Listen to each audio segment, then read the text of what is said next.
Welcome back to Forbidden Knowledge News. I'm your host, Chris Matthew, and tonight I'd like to welcome former military police officer and CIA operative, master hypnotherapist, and private investigator and researcher of human-alien encounters, Mr. Derrel Sims. How are you doing tonight, Derrel? I'm glad to be here. It's a real privilege. Great, great. Well, I'd like to start with a little bit about your background and kind of what got you started in your current field of research. Well, actually, there's two sides of that. First is I bring a heavy investigative background from the military police when I volunteered during the Vietnam War in the military in the United States Army. And second, I spent 2 years of my 3-year hitch in the Army stationed in the Central Intelligence Agency in covert operations. I was sheep dipped, and that means simply they take you out of the military and make everybody still think you're in, and then they place you or sheep dip you, move you to their own operations. And so I bring a background from that as well. And then I've been a private investigator for 30 years. So I bring all those for an investigative aspect of the phenomena. So that's from a professional point, that's where I'm coming from. From a practical viewpoint, I experienced my own abduction at age 4 in Midland, Texas, and that forever changed my life.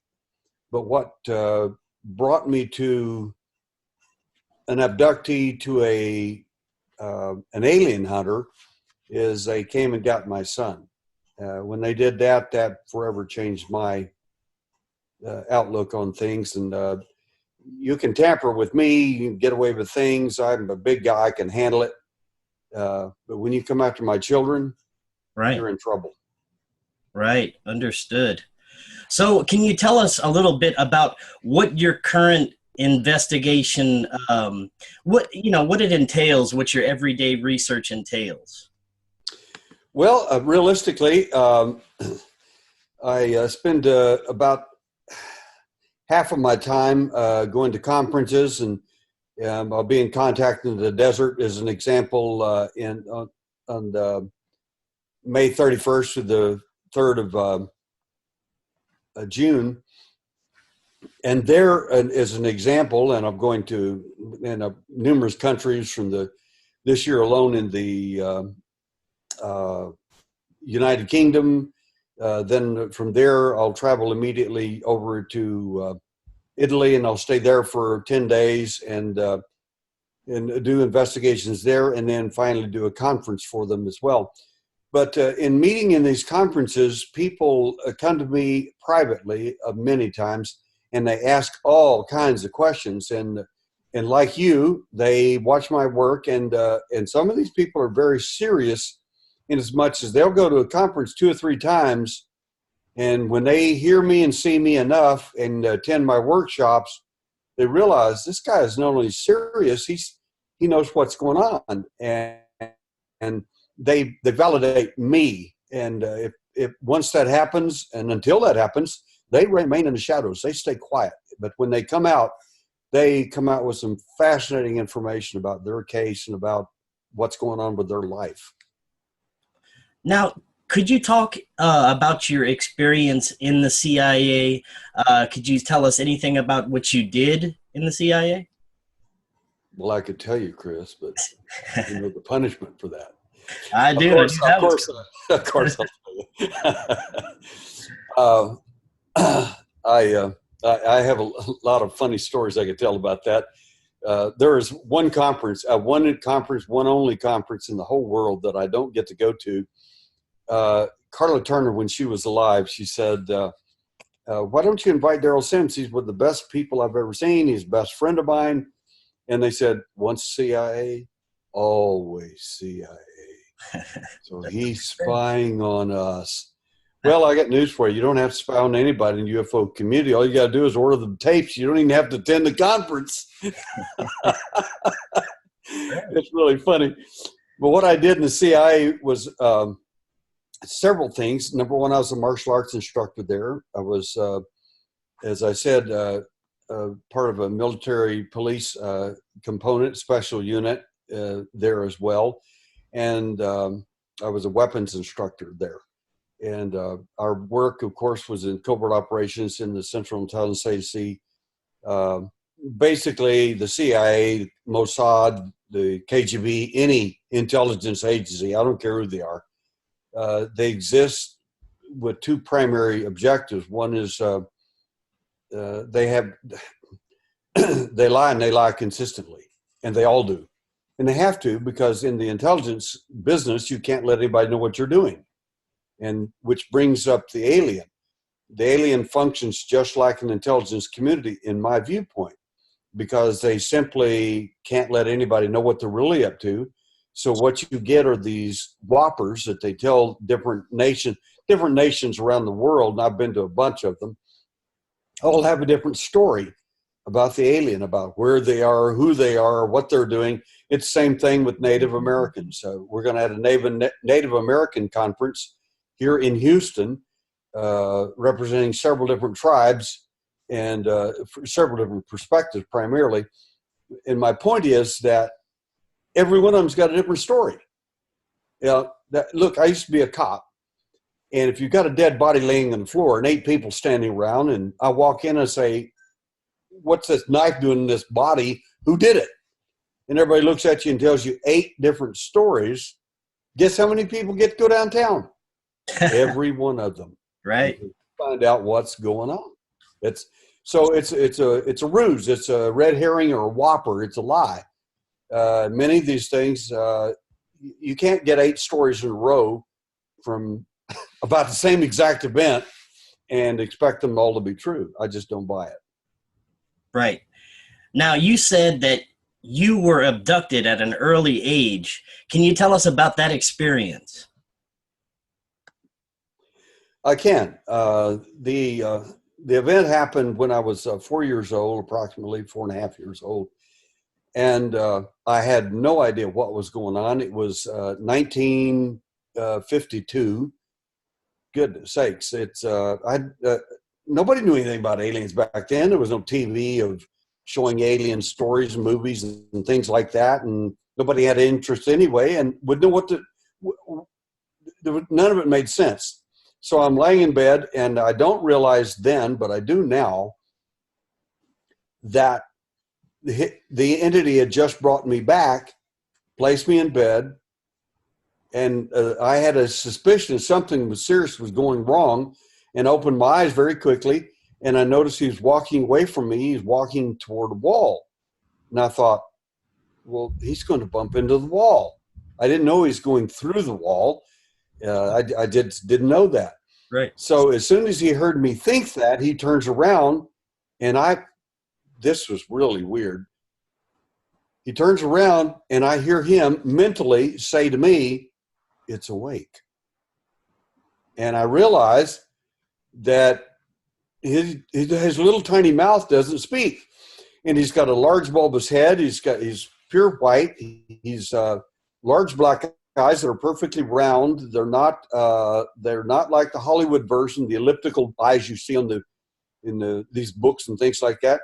This guy had perfectly round eyes that were very large, almost no nose, no ears, and very skinny. And to me, he was large because he was bigger than I was. And the strange things, and kids notice things sometimes adults don't notice or don't get right off the bat. I noticed that first of all, it's winter. It's very cold. I'm under a lot of covers. And he hasn't got any clothes on. And as I look at him, going down from his large bulbous head to his large black eyes, which are mesmerizing, I look at him and I notice he doesn't have any mammary glands. He doesn't have a belly button, and he doesn't have a T-team. If you don't have those things,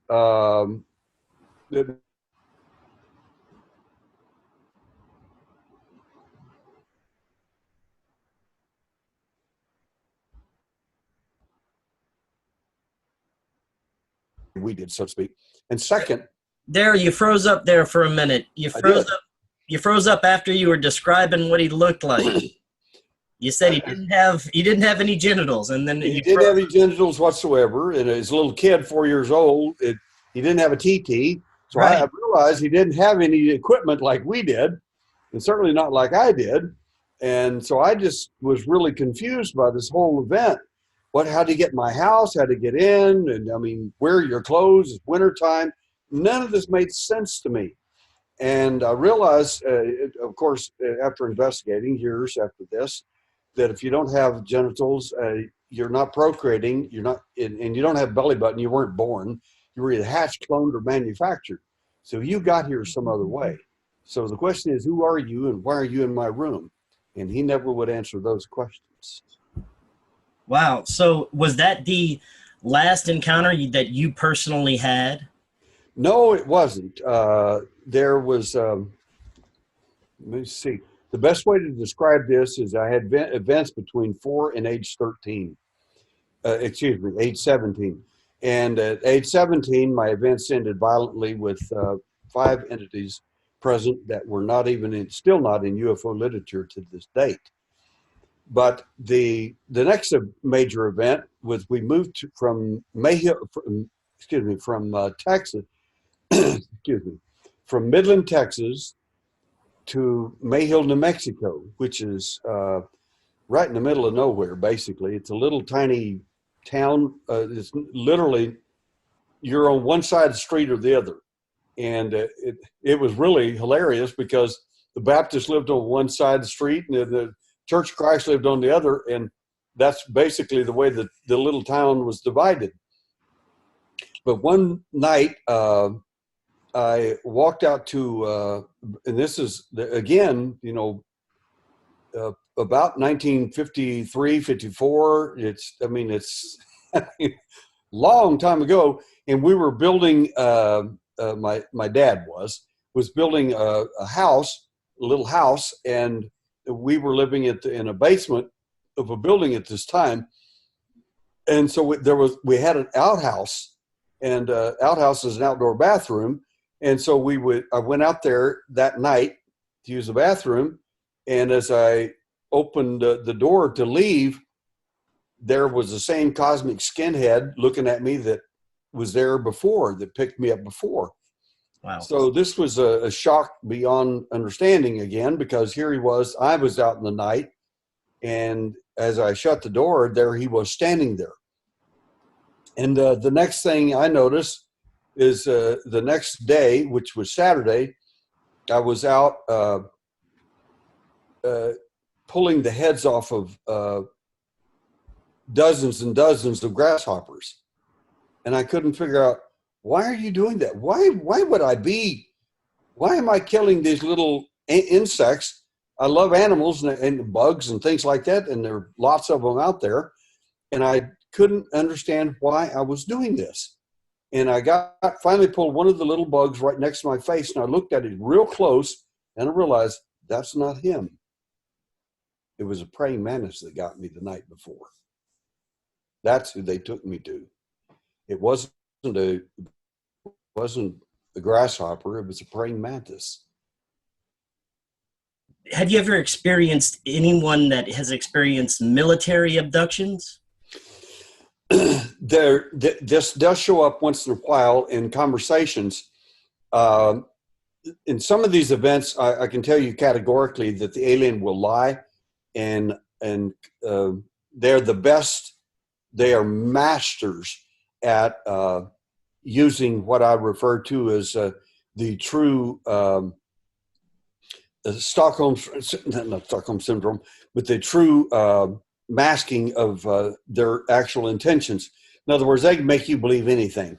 They can make you believe anything standing there. Them or your relatives, deceased relatives, doesn't make any difference. They're masters at this.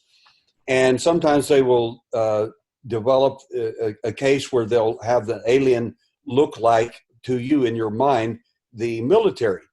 And sometimes they do that to make the abductee doubt their own military, is a good example. In other cases, we have reason to believe that, in fact, some intelligence agency was present. And that they may have actually staged the event so that the quote unquote alien abduction actually didn't happen. It was someone else staging it. And that can happen. And I'll give you one good, clear example for your audience. I was on a radio show a long time ago, back in the 1990s, a very famous show with a famous guy. And he said, he asked this question about military abductions and so on. And what happened was I got 600 phone calls and emails in the next few days. One of the phone calls was from a guy that as I spoke to him, I realized, and I have a top secret clearance, and I realized that he is so far ahead of me, he's way above my pay grade. And I told him, I said, I need for you to get off the phone right now, immediately. Hang up, get off the phone, and don't ever call me again. And he said, but I'm an abductee. He was actually crying. He was really upset. He's wanting help. And he's the only person I've ever turned down for help. And I said, listen to me carefully. I am not that important. They monitor my websites and so on. I know that. I've got good intel on that. Crypto intelligence operation guy told me one time in great detail of what they were doing. And I told him, I said, it's not me they're really interested in. It's who's contacting me. And you're in a perfect position to lose your career. Now, in his case, if he's really an abductee, and I think that he was, it would behoove them in the intelligence community to, quote unquote, abduct him in a scenario which would make him think the alien was there again. And then they would retrieve all that information, find out that they would in effect find out if he was compromised or if they were compromised. And under that circumstance, I certainly could understand why an intelligence community would do something like that. Very interesting. Now, with your work, you actually do surgeries or assist with surgeries to remove implanted objects that the extraterrestrial has placed in your cases. Is that correct? That is correct. I've done 25 surgeries, conducted 25 surgeries thus far. The last case that we did the surgery in was in India. In fact, I'll go back hopefully this year and do 2 more surgeries on the same patient because there were 3 objects in this lady. And the surgeon who I hired the hospital and then hired the surgeon through the hospital, and he did not know what I was doing, and I didn't want him to know. He never knew anything about the word implants or any alien or anything. As he began to look at the x-rays, the other x-rays of the lady, he said, this is absolutely fascinating.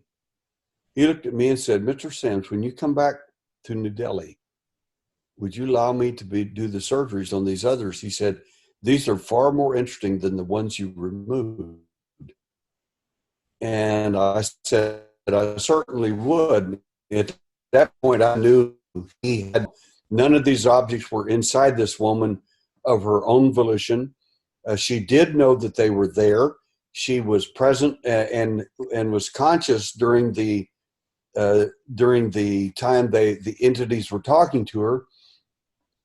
And it's fascinating because in the UFO phenomena, generally there are 7 flavors or kinds of entities that will show up in these events. You may have, in my case, like the one I had with the little gray alien, or the second one would be a taller alien, which looks just like him, but he's taller and he's a lot smarter than this. The little guys have an IQ about 80, 85. They're not that smart, and they literally make so many mistakes. Sometimes you can't even get your clothes on right. The second one is which sometimes people refer to him as the doctor. He looks just like the alien. He's just bigger, and he's a lot smarter. He's got an IQ of about 130, 140. And he's very smart. And if you're, in some cases, a human entity will show up. Some people refer to them as a Nordic. They will be blondish hair, but that's not necessarily always true. They have black-haired ones. They have red-haired ones. In fact, the Native Americans a long time ago used to call them Zacistas in different terms. They were the white men before the white men got here, and really befuddled they couldn't figure out who these guys were. And then sometimes you'll see the mantis being who is extremely intelligent. And then sometimes you'll see some of the guys that are more in charge, and that is in fact the reptile. And that's what she finally, the human ones brought her, the grays, the human ones brought her in, introduced her to the reptile guy. He lied to her, of course, and said they were going to implant her up here in the clavicle area. And she wouldn't feel it. She wouldn't know anything. She did. And it was very painful. And they also put in 2 other implants, which they did not intend for me to find. They intended for me or someone to find the first one. They said it would never be noticed. She would never feel anything. Well, it's very obvious. It was a pretty good sized bump on her above her clavicle in the shoulder muscle area. And it was a lie. That's all there is to it. Now, the other 2 were very well situated, very well placed in the side and in the thigh. That's the 2 that the surgeon was absolutely fascinated with. And I still hadn't told him anything, but basically these things are, they're invasive to say the very least. The objects are, they retrieve, or in our opinion, retrieve or transmit information to the abductee, to the alien. In other words, aliens sometimes can come to a person, and you may never physically be taken anywhere. You may be just there. And the reason is he doesn't have to take you, because there's no point in it. All he can do is download or upload the information. It doesn't make any difference. Now, the fascinating thing, and this is really important for your audience to know this, there's a lot of stuff on the internet that is simply misleading about the alien implants. Number 1, they're very rare. Number 2, if you're an abductee, it is highly unlikely that you have an implant. Highly. I look at hundreds of x-rays every year, and I can assure you most of these people do not have alien implants. They just don't. Now, have you ever had any of these tested? We have. The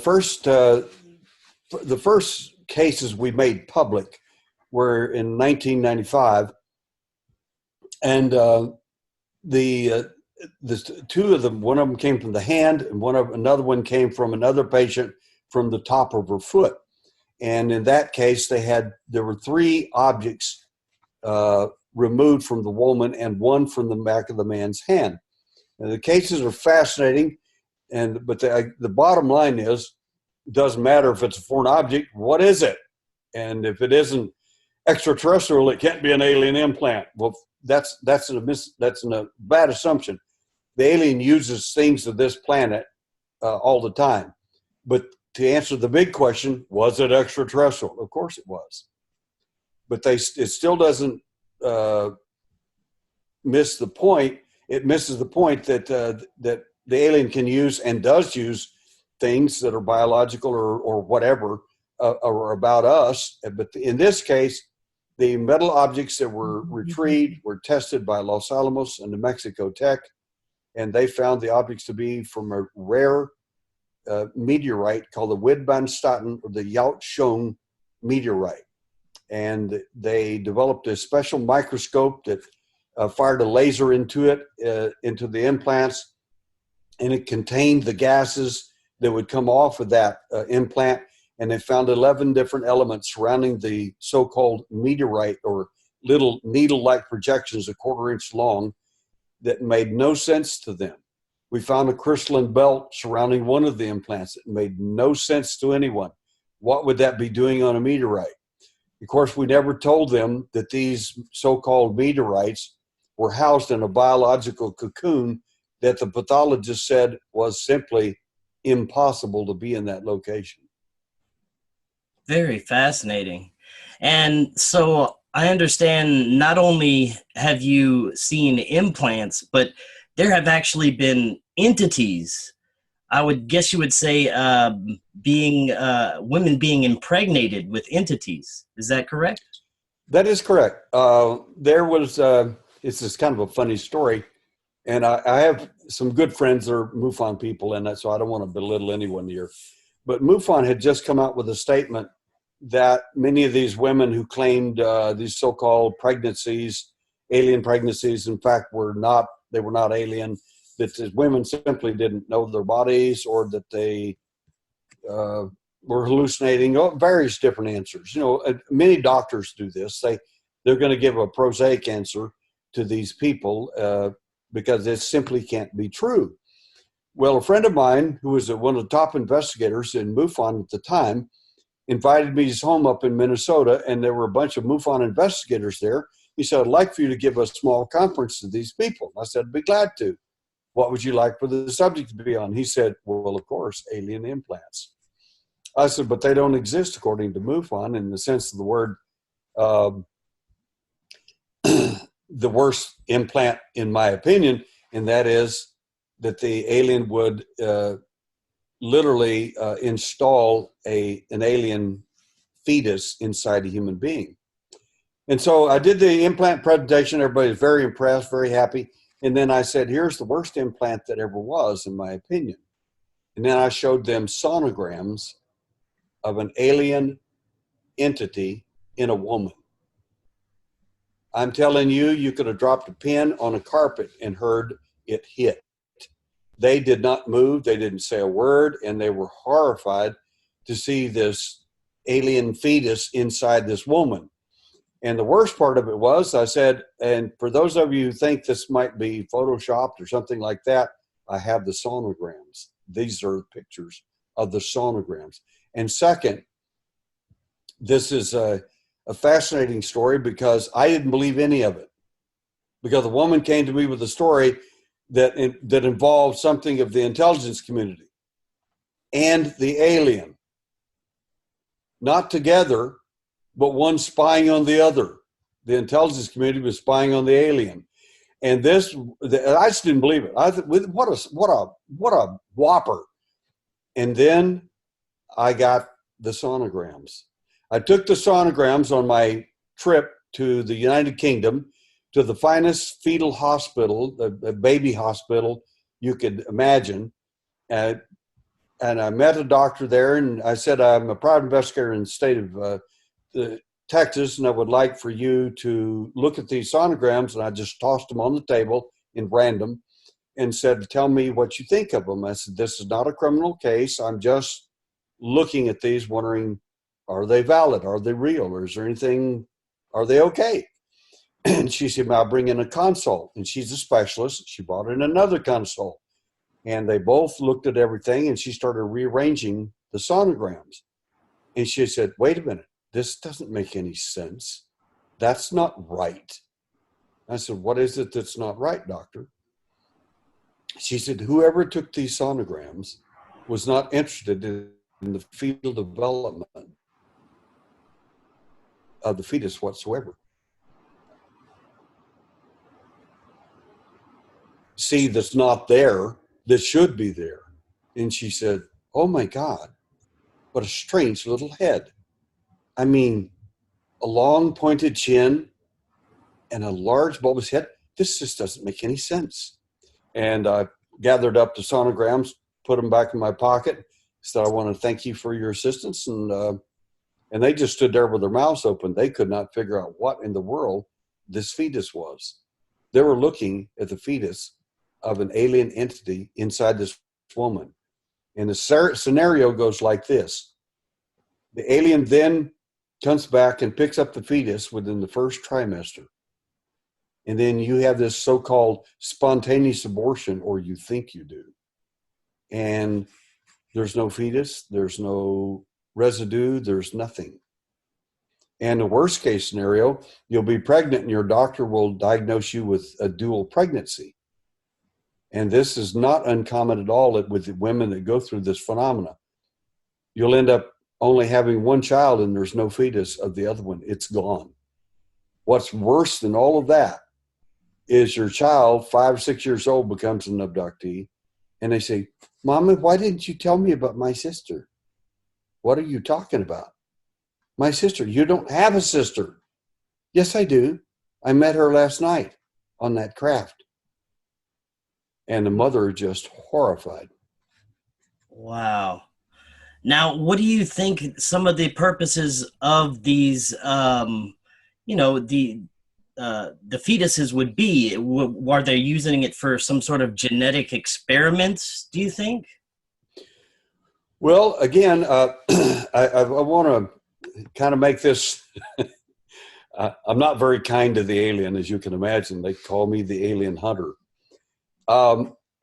Evidence means everything to me. I don't care too much about opinion and or even mine, because I use 7 different hats to look at this phenomena. One of them is a Native American hat, one of them is a science hat, one's a medical hat, one's an intelligence hat, and so on and so on. All these give me 7 different viewpoints to look at the same phenomena. Some of the hats don't even agree with each other. It doesn't matter to me. It only matters what I find with the hats.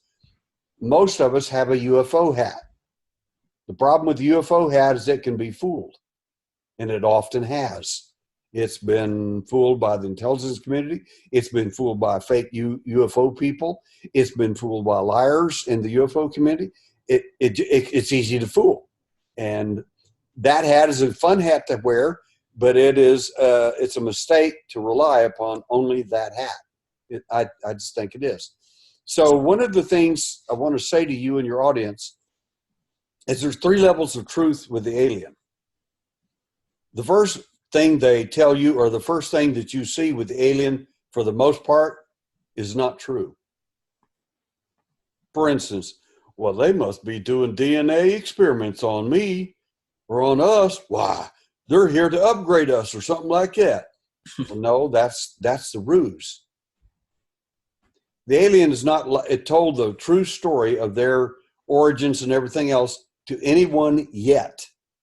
They keep making up other stories.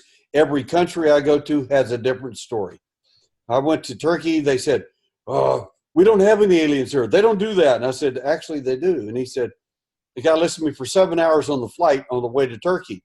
He said, "That's fascinating, but we don't have that here in Turkey." I said, "Yes, you do." He said, "No, we don't." I said, "Tell me about the jinn of Islam." And he got scared and said, "We don't talk about that. They might never bring you back. You don't talk about them." I said, "Okay, it's the same group of guys, buddy. It doesn't make any difference. You can cloak it with your religion. You can cloak it with mythology. You can cloak it with science. You can cloak it with medical stuff. It doesn't make any difference. It's still a whopper." So that's the first thing. The first impression or information you usually get from the alien is incorrect. And I'll use myself as an example. When the alien was there and I realized he wasn't supposed to be there and I didn't know who he was, I wasn't paralyzed. I wasn't afraid. I wasn't anything. 4 years old in bed there. And I'm sitting up in bed. And the next thing I realized is his eyes moved. There was a small amount of movement in his eyes. And I could see that clearly because there was an ambient light in the room. And from the outside, our well house had a light on the outside that shone through my window, so I could see him clearly. And I instantly became paralyzed. I have never in my life felt fear. At 4 years old, you don't know a whole lot about fear or anything. And all of a sudden, my whole world changed.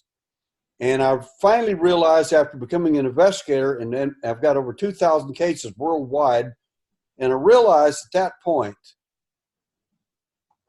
this is not my fear. That's his fear. He's transferring his fear to me. They live in a structured society that's so different than anything you and I can imagine. We apply humanness to them, say, "Oh, they must be doing DNA tests. They must be doing this." They don't have to be doing anything you think. The things that we're given to think about were given to us, and they're often patently untrue.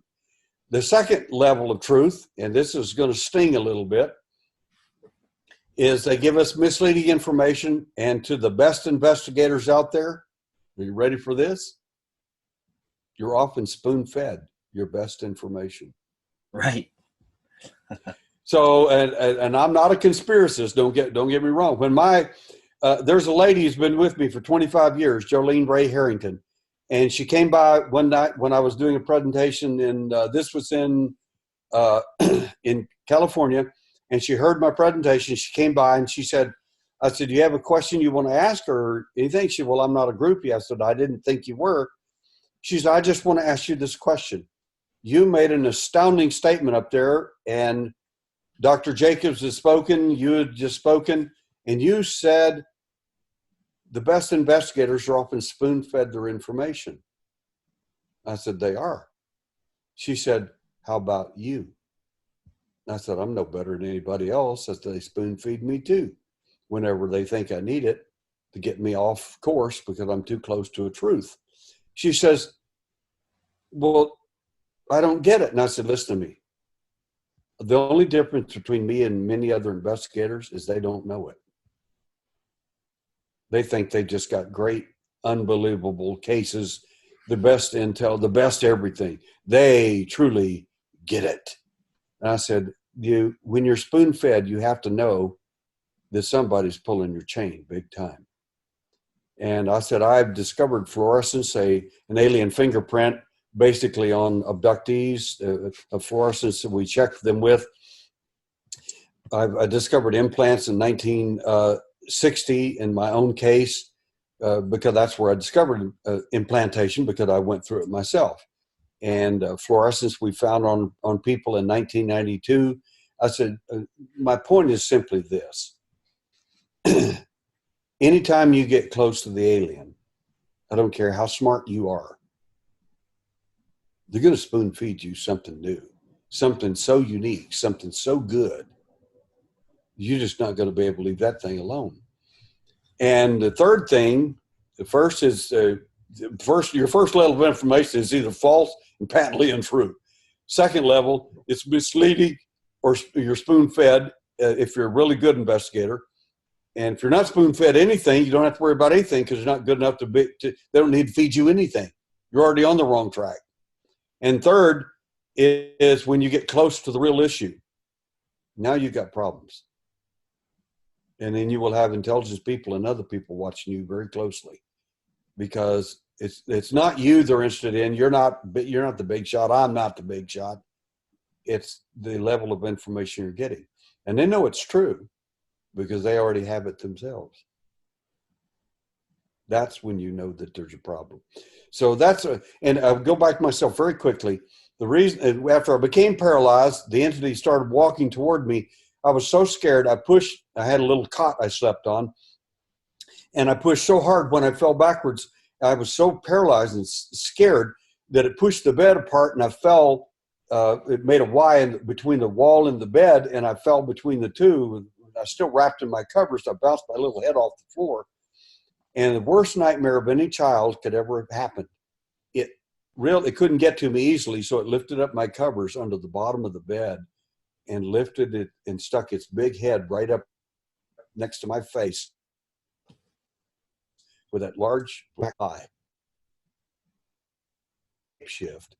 It projected an image of a horrifying clown.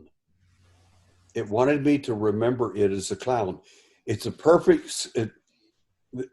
this is the perfect screensaver memory where they give you a false image. Literally, false memory syndrome was started by the alien. They're masters at it. And he wanted me to remember him as a clown, and it was a bad dream. And I kept shaking my little head, no, no, no, no. And at age 4, if I could resist, you can resist at age 20, 30, 40, 50, 80. Doesn't matter. You can resist, you can do differently, and you can acquire different kinds of information through resistance. And I had a horrifying image of clowns after that. I knew he wasn't a clown. The clown that was trying to make me believe something else wasn't a clown that he wanted me to think he was. And many abductees have a horrifying imagery of clowns and horrific fears of them. That would make sense as to why some people might see animals or dead loved ones or something during an abduction. Is that Absolutely true. Absolutely true. One lady called me not long ago, is a dear friend of mine out in California, and she said, "Well, I had an event the other night," and I said, "Well, sweetie, tell me what happened." She says, "Well, I heard the doorbell ring." I said, "Sweetie, you and your husband live upstairs in a large home. How did you hear the doorbell ring at 3 in the morning?" And it's usually 211, 311, 411. It's usually the time frame of where you get abducted is usually a multiple of, it's a 111 scenario. I was born on 111, so I know this stuff very well. Anyway, she said, "Around downstairs," but listen to me. Why would you get up to go answer the doorbell at 3:11 in the morning, and your husband, your daughter, nobody woke up? Only you. And why would you run to the door and just swing it open at 3:11 in the morning? You know, I wonder who that might be. right? And she said, "It was my dead relative." I said, "Anything unusual about your dead relative?" And she, other than the fact that he was dead? And she said, "Well, he had kind of a greenish color to him, and I couldn't understand that." I said, "What did you do, sweetie?" She said, I just went jogging like I do it. Sometimes I jog at night. And I said, "You went out there." Oh, my God. There's perfect it's a Stockholm syndrome where these abductees and contactees will basically go along with anything the alien will project to these people, anything at all. It's absolutely amazing what they'll go along with. And they're completely hoodwinked by the stuff. And they're being truthful themselves, but they don't know what's going on with them. Now, earlier you had said that in most of these cases that there's reptilians in charge. Now, is that something that you experience all around in most every case, that there's usually a reptilian in charge? A great question. And the best way to frame this for your audience, I think, is to let me describe the entities carefully. And again, this is going to sting to some of them a little. First, you got the little gray, you got the taller one, the gray, that's the boss, that's the doctor type. You've got a reptile guy. You've got a praying mantis guy. You've got a human being type guy, some people call the Nordic. And you've got another guy standing over there called Bigfoot. Yes, we've seen him in abductions. We've seen him on the craft. He's been there. I can give you some absolutely incredible information. 8 witnesses at one time saw all 7 of these flavors standing there. And my point is simply this. This is critical to understand if you're going to understand anything about the alien. These are not alien races you're looking at. You're looking at 7 different DNA models. If you look at them carefully, again, take off your UFO hat because it's not going to help you here. You're going to say, "Well, there's aliens from other planets." No, they're not. There may be aliens from other planets out there somewhere, but these guys are not them. You say, "How do you know that?" Well, first of all, put your cop hat on for a minute. It may be a little uncomfortable, but put it on and I'll help you with it. Let's just look at them critically. First of all, the reptile, where in the world are you going to find reptile DNA? You probably won't find it on Jupiter, probably won't find it on Zeta Reticuli, but you might find it on planet Earth. You got plenty of reptiles here, lots of DNA to make that. Well, what about human beings? Well, we got plenty of human beings here. Where do you suppose they got the human being DNA? Well, I don't know, maybe Saturn or somewhere? Probably not. So what about Bigfoot? Well, we have ape-like creatures here all over the planet, don't we? Where in the world would you get simian DNA? Probably planet Earth. Planet Earth is a cosmic Walmart for DNA. That's where they're getting this stuff. And you take the DNA back out there in the neighborhood, in our solar system. We have a pretty good idea of where. And the point is, you can recreate, quote unquote, alien beings to come down here and convince people that they're alien beings from other planets. In fact, the alien himself may not know the difference because he's a program in itself. And what I'm trying to tell your audience is these beings are hatched, cloned, manufactured, or made with the purpose of making us believe that they are aliens from other planets. There may be aliens from other planets. I'm not knocking that.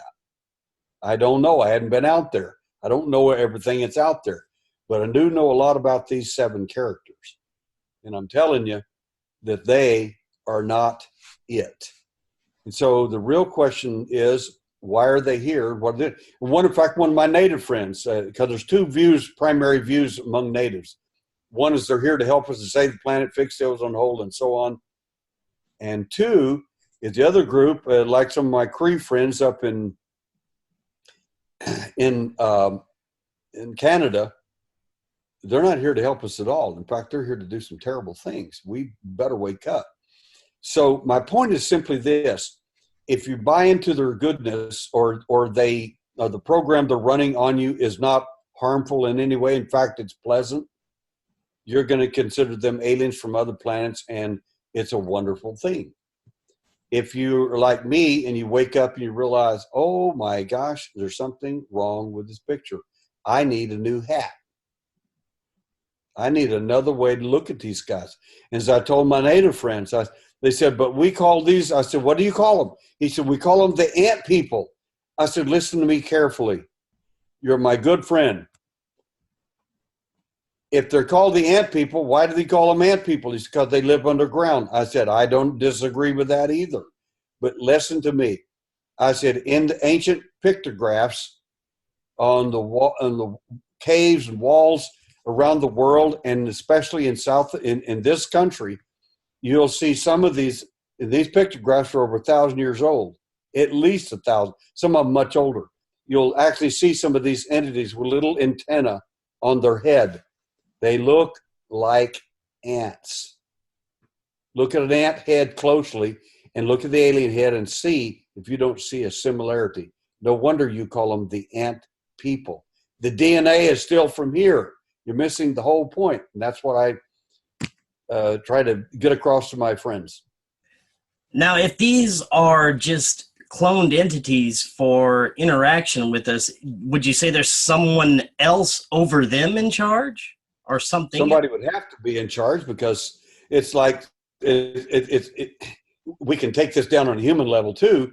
You say, well, we just got here by accident. Well, that's possible. I don't buy that, because this is, in my view, an observer created universe, and science has been behind that for a long time. And that your observation on anything can alter it. And somebody's been observing us and all of this, and this is how it's coming. And God is a good answer for it generically, but there are other things too. And the other things out there are the ones who made, hatch, and clone, manufactured these guys to do the work for them surreptitiously. And if you ask the alien about this, you'll get things like, we're from Zeta Reticuli. And you say, or they'll say, we're from Saturn, or we're from Venus. Well, if Venus is a little hot right now, you'd probably get a real bad sunburn if you tried to come from Venus at all. Real hot place there. And might get a little cold on Saturn, I don't know. But it doesn't make any sense. Their stories are whoppers. It's like me asking somebody in a crime, where did you just come from? I came from Walmart. Okay. Well, if Walmart's not anywhere around here, I'm in the grocery store. There's no close grocery store here. I'm at the little dollar store over there. You're making the whole thing up. You're just exchanging, and they do this a lot to people. And anytime somebody lies to you consistently, and I'll make it personal, anytime a guy lies to his girlfriend consistently, she needs to find another boyfriend. Right.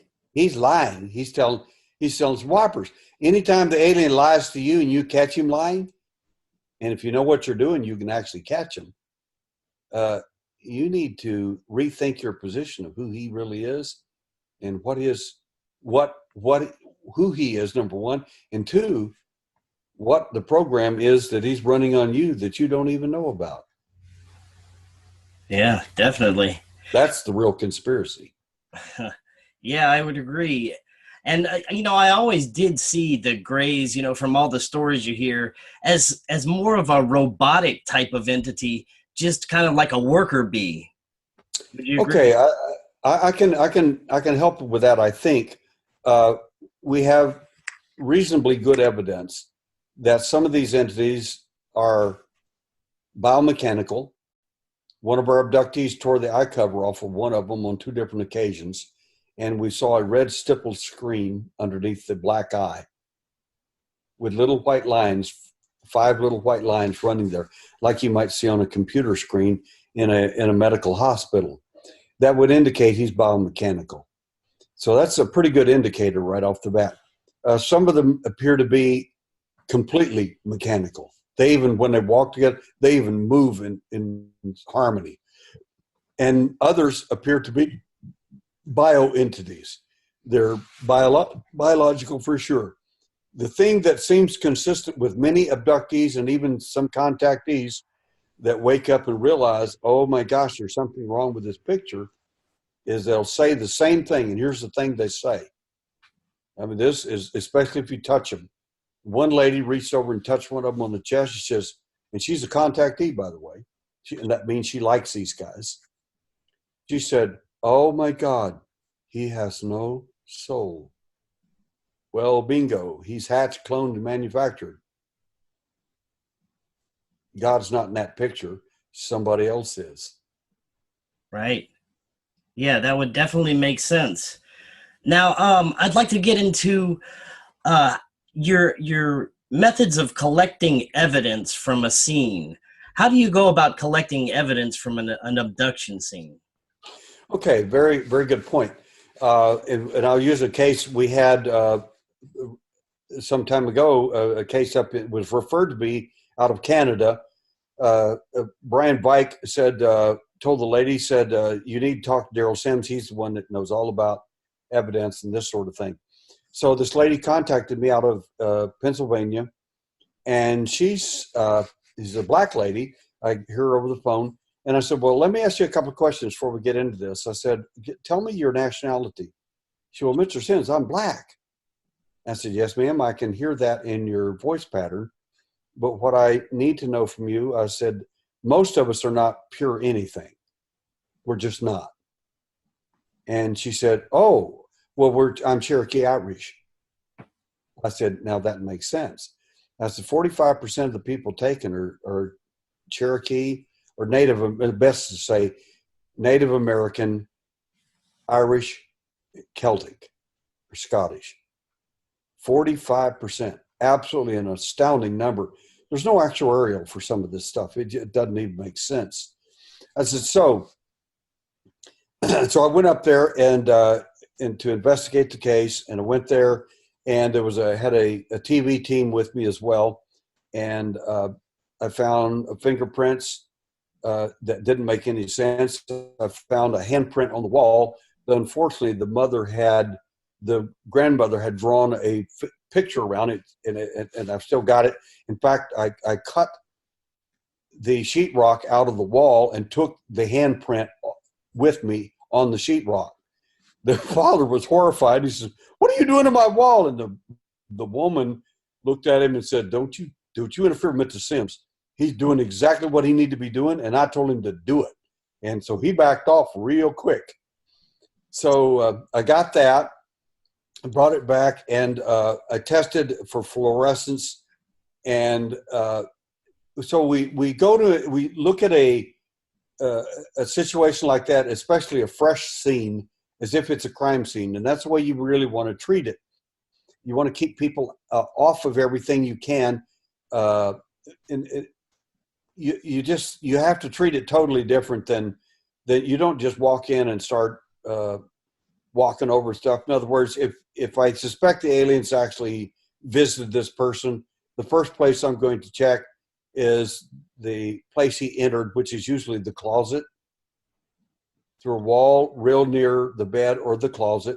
That's why many abductees and contactees have a phobia of closets, They either have to have the doors wide open or have them absolutely closed, locked, shut. And because that's where the entity will often come in. They have some idea about that.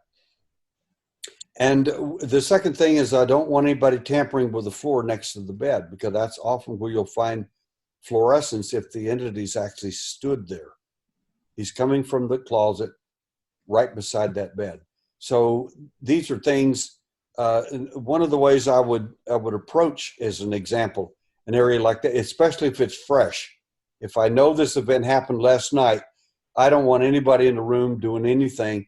And the best way to approach when you hear the story from the abductee is like they say, well, he came from the closet to my bed and he did this, he did that. He took me somewhere and then brought me back or whatever. The first thing I want to do is to go close as possible to the floor right next to the bed. And I'm going to bring a black light, specialized black light. I have a special black light because over $500 had an engineer make it for me.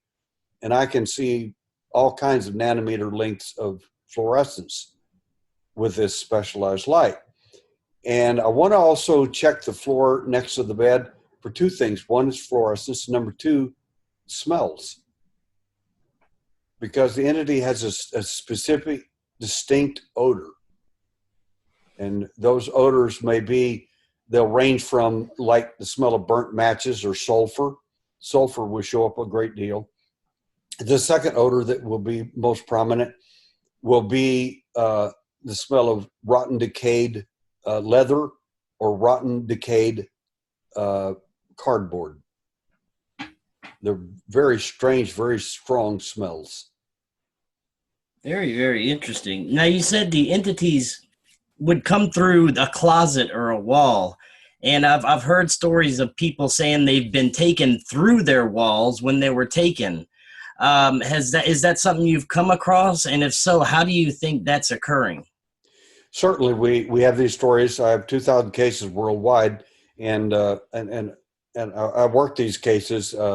By the way, free of charge. We never charge these people anything. All our work is philanthropic. Even the surgeries we've done have been free, where I can do that unless they have insurance or something like that. I beg, borrow, and do anything I can to get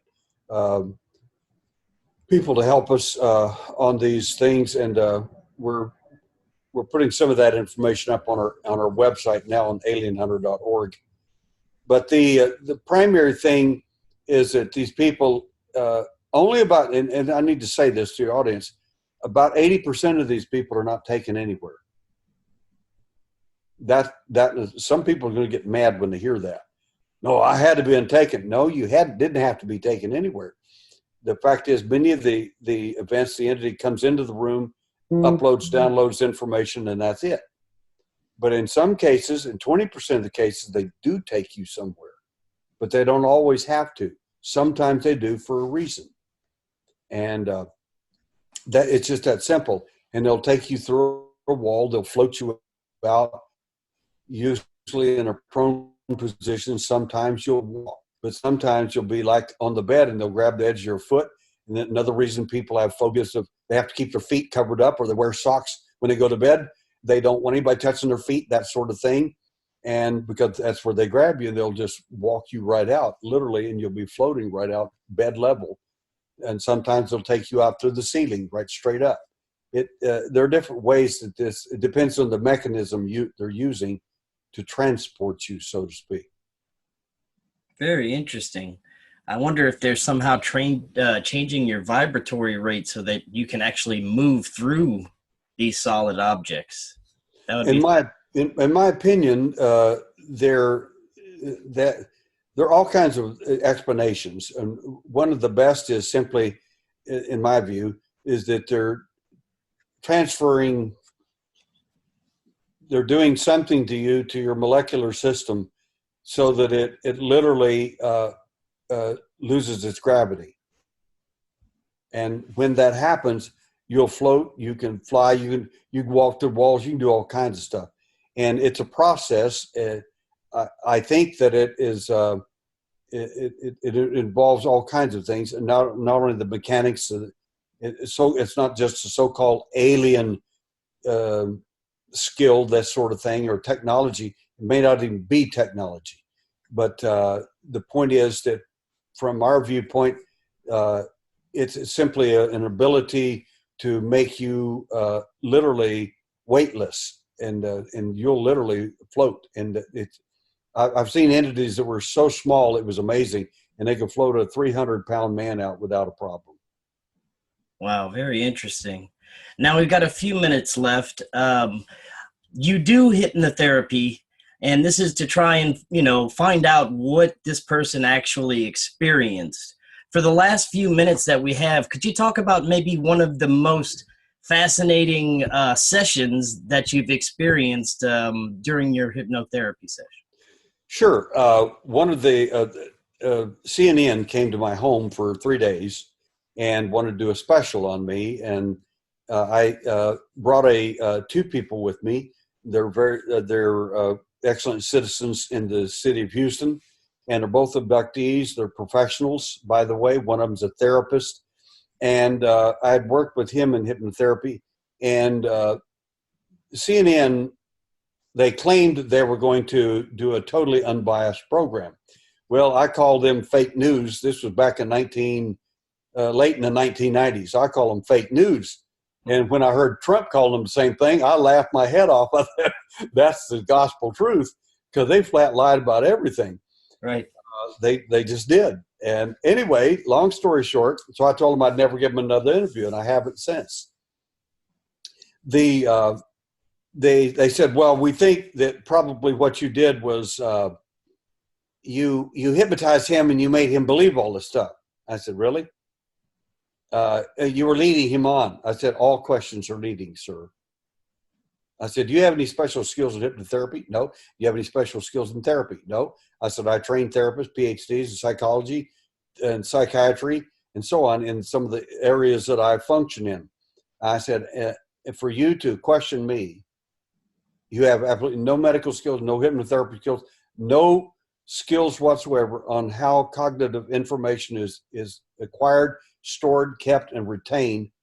And I said, and you sit there and question me? I said, let me carry you backwards. I said, I knew you were going to do this, so I waited for you. As first of all, this young man's stories, he got picked up when he was a child and would be with another little boy, and they would be found in different parts of Houston. Now, how do you suppose they got there? By taxi? Right. All they described was an alien that took them.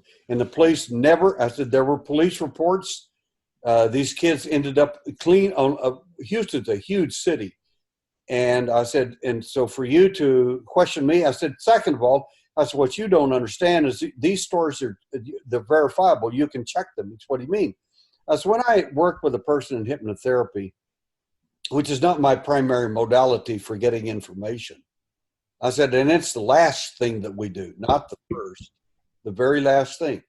I said, I asked them things about the weather, what time of day it is, and everything. I said, what happened on May 13th? What was the weather like on May 13th in 1976? He said, well, I have no clue. And I said, isn't it interesting that he does? And I said, and I can go back and check those weather reports.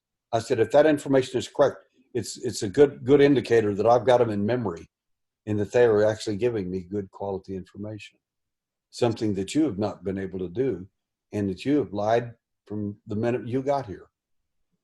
And these people have not.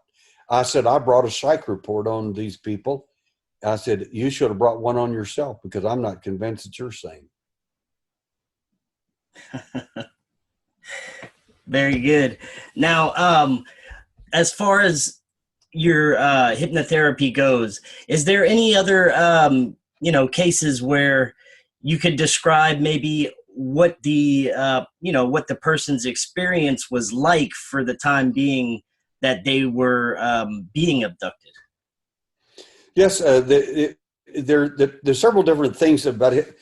Anybody can hypnotize anybody. You can learn how to hypnotize people. That does not make you a hypnotherapist.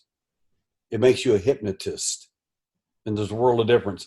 I treat cases like they are archaeological finds. If you found this bone sticking up in your backyard and we looked at it and we realized this was a Tyrannosaurus Rex, you don't go get your best friend who's got a front end loader and tear up an unbelievably good archaeological site. You don't do that. You call a specialist in, people that know how to handle these kind of cases. The same thing with myself. I would not go out and grab a hypnotist and say, oh, you must be a hypnotist, so I need to be hypnotized, so therefore anything you get out of me is going to be truth, and it's not going to be recall, it's going to be pure memory, right? Well, of course it is. They don't have a clue. How do they know what the difference between memory and recall is? How do they know the difference between what the screen memory is that the alien put on you, or an intelligence community, or anyone else? How are they going to know that? You're only going to know that through, number one, by your skills, and second is if you've actually been an abductee, you've been inside that alien's head. If you've been a victim your whole life, they ran your show. When I was 4 years old, I decided he wasn't going to run my show, and I wouldn't let me remember him as a clown. My point is simply this: I've been inside their head. I know how they think. I know what they do. I know how they do it. So I use that to a huge advantage. I know how they install screen memories. I know why they put blocks inside people where hypnotists can't get to them. You can get to the regular stuff. They don't care about that. It doesn't mean anything. Remember what I told you about the first level of truth? It's false. They don't care about it. Doesn't mean anything. What they're concerned with is that you might actually find out what the program is. Now you created a problem, and you're going to create some problems for yourself. Right. Now, one last question. What do you think about Trump's Space Force? I think that he's on to something huge, and I think he's one of the few presidents that has got his head screwed on. And the reason I say that is most presidents don't know anything about the UFO phenomenon. Just because you're the president doesn't mean you get to know everything. You're only in there for 4 years or 8 years if you're lucky. Most of them know little. Kennedy knew a fair amount, not much, but a fair amount. Eisenhower knew a lot, and he regretted that he was not able to get a handle on that thing. Kennedy knew enough about it. It got him in a lot of trouble. A lot of trouble. Trump has decided to make a space force. There's a reason for that. Number one, I've told your audience that you better beware of these guys, these so-called aliens, and some of them are not here for your best intent, and there may be other purposes. So one of the reasons we don't go back to the moon anymore, and I've asked numerous astronauts this, why is it that you left the moon? You filmed it, you left, and never went back. And the scuttlebutt, the so-called myth among them is this, that they told us not to come back. Well, who's in charge of the moon? It isn't you. So who's telling us what to do? And why are they doing that? What's the purpose? There are all kinds of, I could spend a whole hour just on my time with the JPL. They invited me to a meeting for the Cassini project. That's where we went to Saturn to find out what was in Saturn. And I asked them at that, I was only a ufologist invited to the Cassini project at JPL in Pasadena, California. And I asked them the big question, why did you leave Mars to go to Saturn? Why would you send the first nuclear package spacecraft to Saturn? What did you find on Saturn that interested you, that you would leave and do that first? They closed that entire meeting down and said, thank you, ladies and gentlemen. There's free drinks in the back and gifts for everyone. And they never addressed the question. Never addressed it. We need a space force. So you don't think that there's already been a secret space force in place? There are all kinds of theories about that, and there may have been. I don't know because I wasn't there, so I don't address things that I can't prove or know. Do I suspect that we have things out there better than the things we're flying around in? Yes, I do. Are all the UFOs we're seeing flying around there the alien? No, they are not. They're ours. So am I fooled by that? No, I'm not. Remember the first level of truth for the alien. It's patently untrue. Those are alien spaceships. No, they're all not. No, Right. they're not. The wonderful thing I told my native friends, and I'll tell this last thing for your audience, I said it's fascinating to look at these pictographs on the walls and see the alien literally has a ram, a sheep, taking sheep off the earth up into the spacecraft. The first case of mutilations and stolen animals abducted as well. I said, they weren't here to save your sheep, and they're not here to save your cattle. And they're not here to save or help you either. There's three levels of truth with these guys, and the first one's patently untrue. The second level is you're being spoon-fed or misled, and third one is you're close to the fire. And I think the fact that they have a space force, I think Trump may be opening up for the first time in 50 years, at least 50 years, something, at least just a glimmer of hope that we might be able to find out something what's really going on. And I assure you, if he talks too much or finds out too much, they'll shut him down just like they have others. Right. Yeah, and that's a whole other show to talk about there. But Derrel, I want to thank you so much for joining us tonight. That was fantastic information, and I'm going to have to definitely have you back on one day. I'd love to be back, Chris. You got a great program. Great. Thank you so much, and you have a great night. Have a good one.